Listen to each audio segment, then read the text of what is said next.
I'm trying this very convoluted way of getting around.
Ladies and gentlemen, the President of the United States.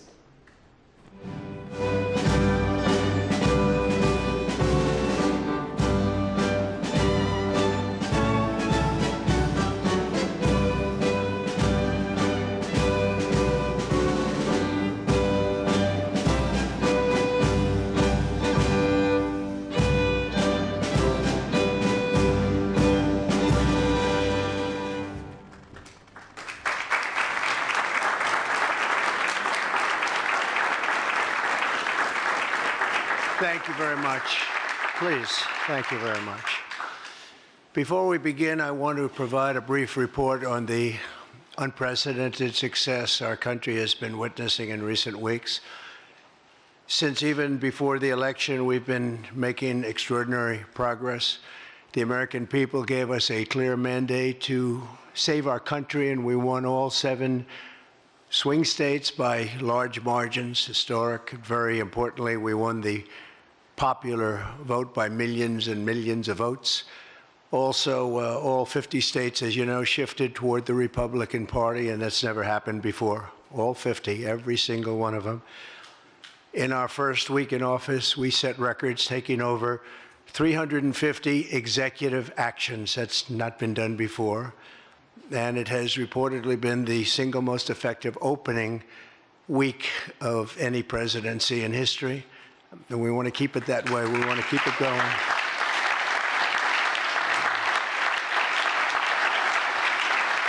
We want to keep it going. We've broken from decades of failed Washington policies and restored common sense and sanity to our government. We've unleashed American energy, and we've already achieved record low illegal immigration. As you see, there's nobody trying to get in. And that's what we've been waiting for a long time, and gotten woke ideologies out of our government and out of our military. The water has now begun flowing in California as we continue to increase the flow in coming days. Nobody's seen anything like that, and I've also taken strong action to regain control of the Washington bureaucracy. Just for clarification purposes, because it was incorrectly reported yesterday, we have informed the federal workforce, which they've looked to do for many years, that if they're working for the federal government, they must show up to the office on time and on schedule. We don't want them.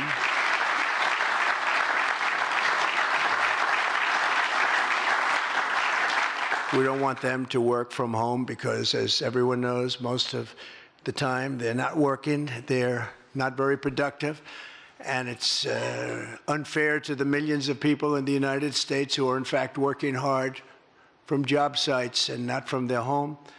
As federal employees, they must meet a high standard. They're representing our government, they're representing our country.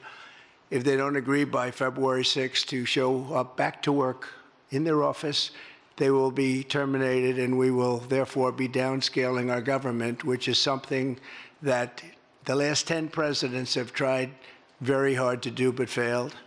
Most of the people we're talking about have not been going to their federal offices in many, many years, from even before COVID. But they have nevertheless been paid. Some have worked, some haven't worked, and most of the studies say that some have just gone through the motions. We may ask these people to prove that they didn't have another job during their so-called employment with the United States of America, because if they did, that would be unlawful. As you understand, a lot of people are getting paychecks, but they're actually working other jobs, so they'll have to prove that to us that they weren't. In any event, we're requiring them to show up to work or be terminated. We think a very substantial number of people will not show up to work, and therefore our government will get smaller and more efficient, and that's what we've been looking to do for many, many decades, frankly.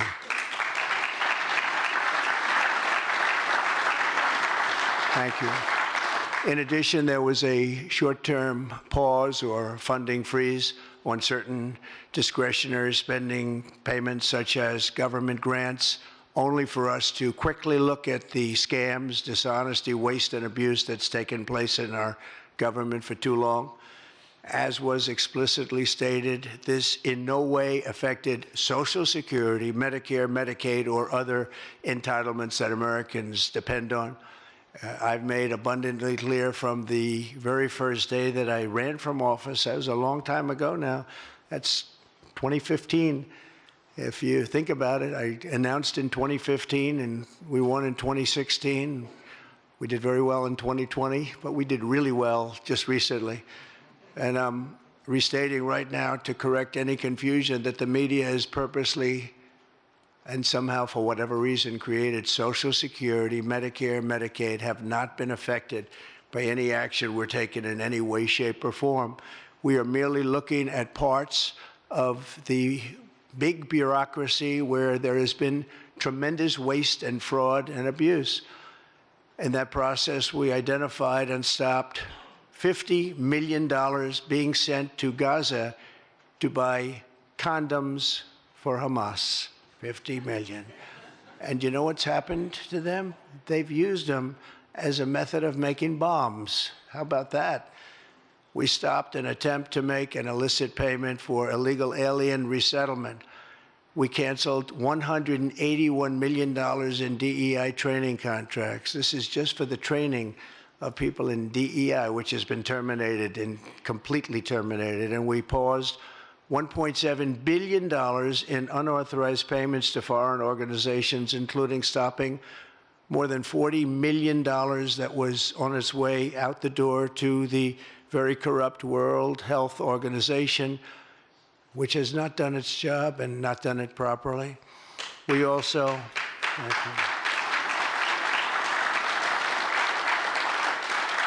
We also blocked $45 million for diversity scholarships in Burma. 45, that's a lot of money for diversity scholarships in Burma. You can imagine where that money went. These were the types of payments, and many others. I could stand here all day and tell you things that we found, and we have to find them quickly because we want the money to flow to proper places. But these were the payments and types of payments affected by the temporary freeze, and the American people strongly support these efforts. I talked about it during the campaign, and they voted for us in record numbers. Every single day, we're now putting America first and fighting to get the most out of every single tax dollar for our great citizens. We've gathered this afternoon to take another historic action, however. In a few moments, the Laken Riley Act will become the very first bill that I proudly sign into law as the 47th President of the United States.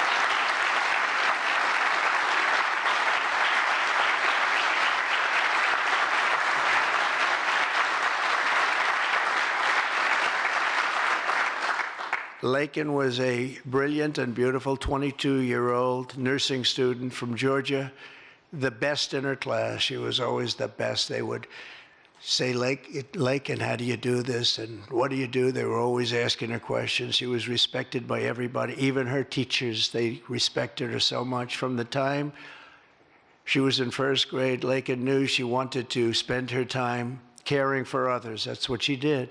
To her friends and classmates, she was a light of warmth and kindness in every single room.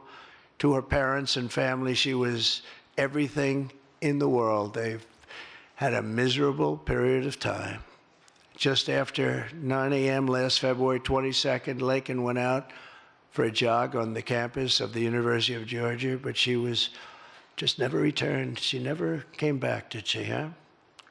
Parents are here, sister, all of her relatives. While on her run, Laken was attacked, viciously assaulted, beaten, brutalized, and murdered by an illegal alien gang member who was set loose into our country by the last administration.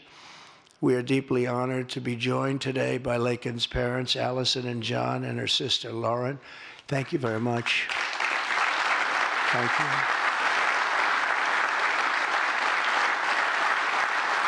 So sad.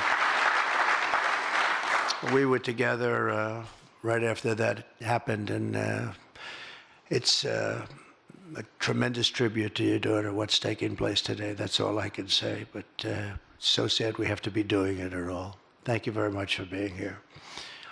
To Laken's family, we will keep Laken's memory alive in our hearts forever, everyone's hearts. With today's action, her name will also live forever in the laws of our country, and this is a very important law. This is something that has brought Democrats and Republicans together. That's not easy to do. Laken did it. Laken did it. America will never, ever forget Laken Hope Riley. The vicious criminal who murdered Precious Laken was an illegal alien member of the barbaric Venezuelan prison gang known as Tren de Aragua.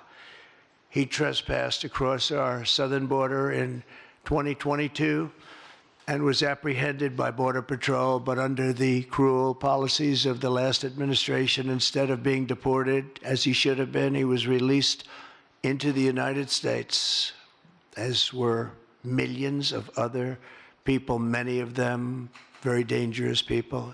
And you see what we're doing, we're getting them the hell out of here.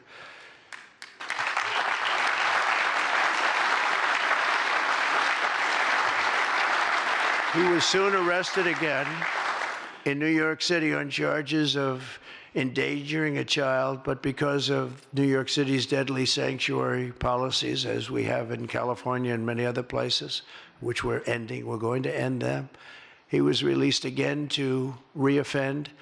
The Biden administration then provided this illegal alien criminal with a free, taxpayer-funded flight from New York to Georgia, where he was arrested yet again, constantly, this time for stealing from a Walmart along with his gang member brother, who was a bad one. Only after being released a third time by the U.S. law enforcement did this cold-blooded criminal go out in that fateful morning hunting for women on whom to prey. That's what he did. He hunted. It was like a hunter. We're going to show them who the hunter is. This horrific atrocity should never have been allowed to happen. And as president, I'm fighting every single day to ensure that such a tragedy never happens again. We don't want this to happen.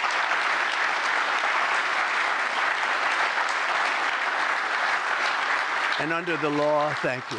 Under the law I'm signing today, the Department of Homeland Security will be required to detain all illegal aliens who have been arrested for theft, burglary, larceny, shoplifting, assaulting a police officer, murder, or any crime that results in death or serious injury. In addition, for the first time ever, this act gives state governments the ability to sue the federal government for immediate injunctive relief if any future administration ever again refuses to enforce the immigration laws of the United States, like happened for 4 long years.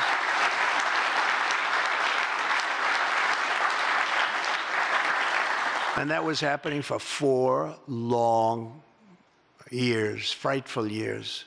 Amazing. You'd say, how can people do this? How can they allow this to happen? How can they allow criminals to pour into our country and then try and defend it? And they're still trying to defend it, but they can't. That's why I'm here instead of somebody else, actually.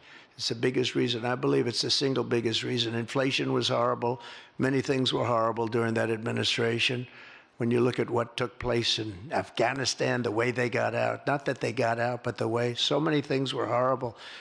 But to me, this was the worst of all. It's a landmark law that we're doing today. It's going to save countless innocent American lives. I want to thank every House Republican, every Senate Republican, as well as the 12 Senate Democrats and the 48 House Democrats who voted to pass this vitally important bill, and many of them are with us today, and I really do appreciate it. And I very much especially appreciate the bipartisan support. The Democrats, really a big percentage of them came through, and plenty of them wanted to. They probably felt they couldn't, but they really wanted to. That they don't understand that would have made them a lot more popular, would have made them a lot better with their people. The ones that didn't are going to be, they're going to be sorry, because the people are not going to forget that they wouldn't sign. This is a perfect, incredible tribute to an unbelievable young lady. We're joined today by many great supporters of our new strong border policies, and they are indeed strong, including Vice President Vance, thank you, JD, the Secretary Scott Bessent, who just got approved, by the way. Where's Scott? He just got approved. Scott, I'm very impressed. Got a lot of Democrat votes, too. He got a lot of Democrat votes. It's great. I don't know, is that a good thing or a bad thing? I'll have to think about that.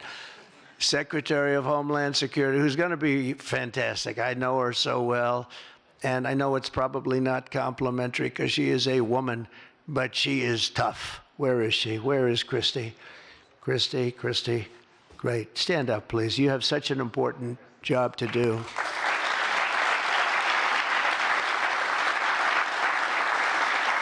Really great. Thank you very much. And don't let that look fool you. That look is, she's tough, and she cannot stand what she's having to sit here and even listen to this today. Another one who's done a job like nobody that I've seen in a long time, Tom Homan. He's my friend, but he is something special. He's something special. Great. And Tom and Christy, the numbers are unbelievable. What's happened? It's like just shut down. Nobody thought that was even possible. It's just shut down. They showed an area that a year ago had thousands and thousands of people rushing into our country. And today there was nobody there. It was like a beautiful sight. And also Senate Majority Whip John Barrasso. Great guy, great guy. Thank you, John. And I also want to thank the bill sponsors, Senator Katie Britt. Katie, thank you, Katie. And Congressman Mike Collins. And Mike, you were fantastic from Georgia. He took this. He loves his state, and he took this very personally. So it's thank you very much, Mike. As well as Senate Judiciary Committee Chairman Chuck Grassley. Chuck is here someplace. Chuck, thank you very much. You look great. And House Judiciary Committee Chairman Jim Jordan, who's a special guy, special man. And House Homeland Security Committee Chairman Mark Green. Thank you very much. Thank you, Mark. And we have many other congressmen and senators, but I'm not going to introduce because this is about your daughter. This is about something that's so important, and we're going to just go along. Thank you also. We have to say Burt Jones is in the room, and Burt is your lieutenant governor, and he was on this like you wouldn't believe. Thank you very much. I see you sitting there. Thank you very much. So we have state, local officials, we have law enforcement organizations, we have everybody. Most of them are in the room or represented in the room, and they're incredible people, and I've never seen them come together like they have for this. I've done many of these, not of this kind, but different bills, different passages having to do with many different things, from homeland security to inner security to taxes to 50 different items. I've never seen such support as you have today and as your great daughter has today. So I've never seen anything like it. And we have to thank your daughter for that, because she's going to save a lot of lives. She's going to be responsible for saving a lot of lives. So I'd like to just say to the Angel families, I've been with them and they've been with me from 2015 when I first got this crazy idea in my head to run for president because we can do better as a country. I want to thank so many of the people that are here that have been the angel moms, and we call them angel moms, but they're angel families, fathers and sons and daughters, but they've suffered tremendously like you have for no reason whatsoever. I want to thank Alexis Nungari, the mother of 12-year-old Jocelyn Nungari, murdered last summer by 2 illegal alien gang members released into the United States by Joe Biden's open border, stupid policies.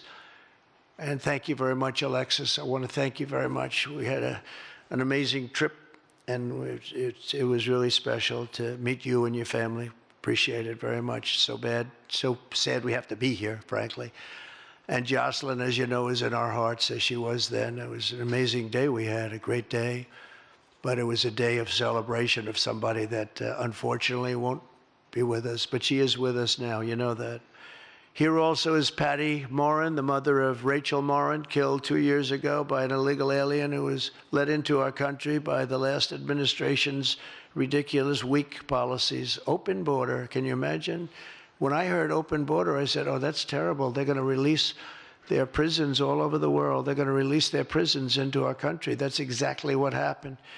Patty is joined by Rachel's brother, Michael, Rachel's daughter, Clementine, and sister-in-law, Shannon. Thank you all for being here. We appreciate it very much. Thank you very much. Thank you. With us as well is the loving family of Kayla Hamilton, a 20-year-old girl murdered in July 2022 by the MS-13 illegal alien gang member who is violent, vicious, and they knew it, and they didn't do anything about it. And I want to thank you to Kayla's mother, Tammy, and her grandmother, Kathy, and her stepfather, Jeremiah, very much. And finally, I want to thank others who have also suffered this horrible scourge that goes on with young people being killed, and other people too, but young people, largely young people being killed. Thank you to Scott Root, the father of Sarah Root, killed at 21 years of age. Think of that, 21, by an illegal alien. Shouldn't have been in our country, would have never been in our country if we were here. What a sad thing. To each of these angel families, we love you and we stand in awe of your courage and your strength. It's the toughest thing anybody has to go through. Many of the angel families here today were betrayed by the last administration, and with its heartless and foolish and really very, very arrogant and very, very dumb policies. Policies that aren't even believable when you talk about common sense. I say we're the party of common sense, but the Democrats also, they have plenty of common sense, and that's why so many are here today and so many supported what we're doing. The very government that was supposed to protect their daughters instead opened our borders and transported the world's most dangerous criminals straight into their communities. They came from prisons and jails and insane asylums and mental institutions from all over the world, not just South America. People think South America. They come from all over the world. They come from every continent. And they came here by plane, and they were loaded onto buses, and they were driven right up to our border, and they drove right through the border, and nobody even said a word to them. And in those buses and those cars and those trucks were some of the meanest criminals anywhere in the world. As of last September, 425,000 illegal alien criminals were roaming free, including 13,099 convicted illegal alien murderers, of which about almost 50% killed more than one person, and they were roaming all over the country in our farms, in our cities. Under the Trump administration, we're moving with urgency and speed to get these vicious and violent criminals the hell out of our country and to restore law and order to our suburbs, our cities, and our towns. And we're going to do it with Tom and with Christy and with all of the people that are working so hard on this. This week, compared to a comparable time a year ago, think of this, the number of illegal border crossers has already fallen by more than 100%. And because the election was coming, they started getting a little bit tougher on the border. They tried to follow our policies, and they did much better, but it still was horrible. The numbers were still horrible, so that's 100% over those. They only did it because of the election, so they knew what they were doing was wrong. And those who do cross the border, and you're seeing that every time, all you have to do is turn on your television set or pick up a newspaper, or read any form of new media, because we have a lot of new media today, fortunately, that's letting the word get out. But they're watching these people be captured and removed from our country. ICE arrests have risen by 15 times in just a short period. And over the past 8 days, the heroes of ICE and Border Patrol, we can never forget Border Patrol. Those people, I've gotten to know so many of them. Our border czar, as you remember, never went to the border and never made a phone call. She was the border czar. She never made one phone call. They went to the heads of the border. They went to the heads of ICE. Did you ever get a call? No. And she admitted she never made one call, but she was the border czar. And that's exactly what our border was all about. The heroes of ICE have arrested thousands and thousands of illegal alien criminals, including hundreds of gang members, traffickers, child predators, terrorists, and murderers. For the first time in history, we're loading dangerous and illegal aliens into military aircraft and flying them back to the places from which they came. You probably read about Colombia 2 days ago. They said, no, we're not taking them. I said, we're going to take them. You're going to take them. You're going to like it, too. You're going to take them.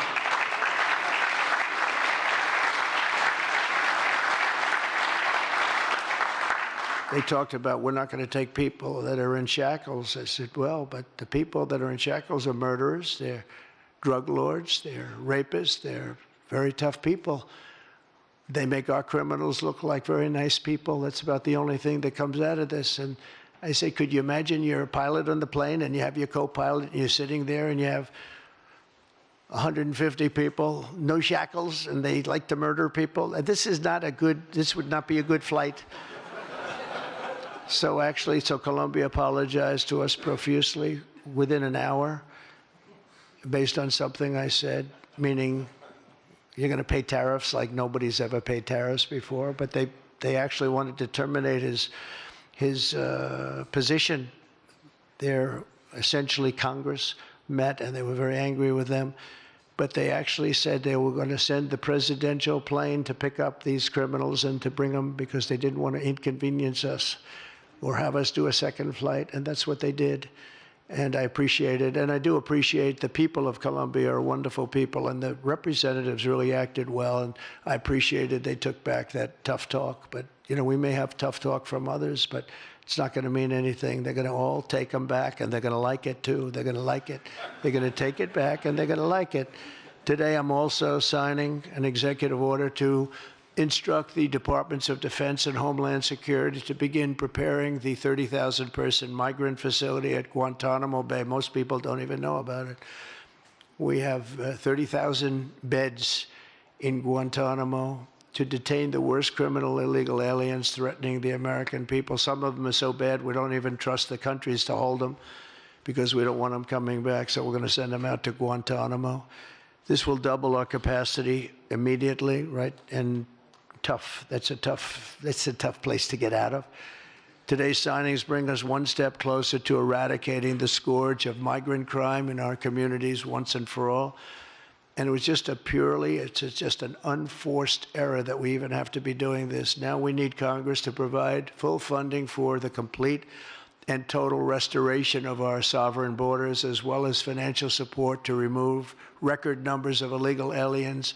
And these are illegal alien killers, criminals at levels that nobody's ever seen before. And you would have known that, and you were there when I said it. I said everybody that's bad is going to be thrown. If you look at Venezuela, Venezuela's crime is down 77%. Because they've taken their gang members, their prisoners, their drug dealers, their drug lords. They've shipped them all into the United States. Many other countries, their crime is way down, and our crime is not doing well. But we're going to have it do really well very soon, and we're shipping all these people back where they came from. And now, before I sign the Laken Riley Act into law, I would like to ask Laken's really incredible mother, who I've gotten to know. A very sad day I got to know her. But this is an amazing tribute to an amazing young person. And if you could come up, Allison, and say a few words, that would be great. Thank you very much.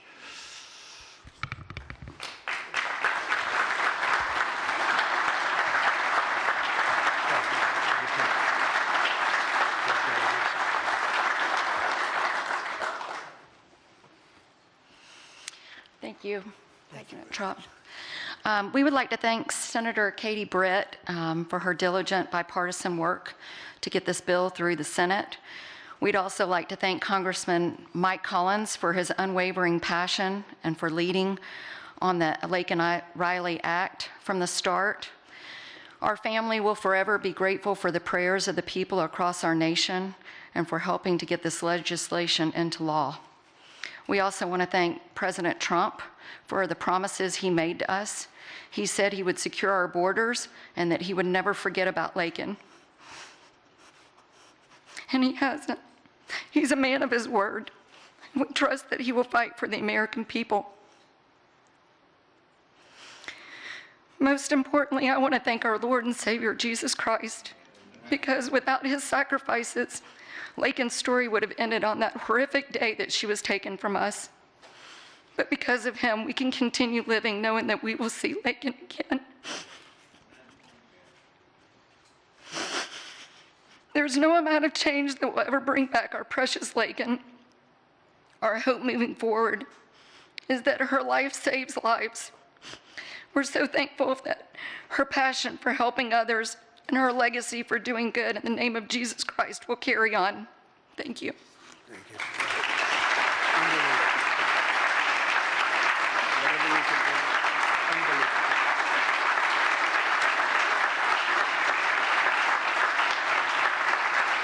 Come on, why don't you stand right behind me? Stand right over here.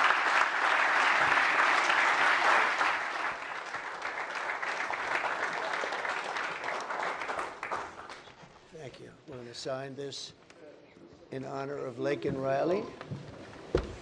Come on up here, some of the people that we love that have been so instrumental. Okay?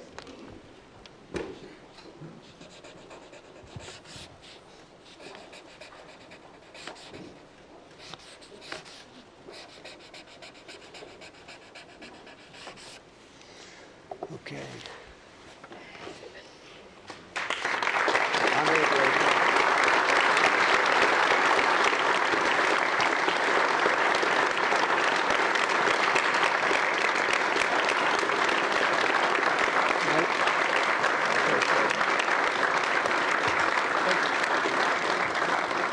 Thank you, everybody. Mr. President, government funding, can you take a quick question on government funding, the pause? I don't think this is appropriate time, really.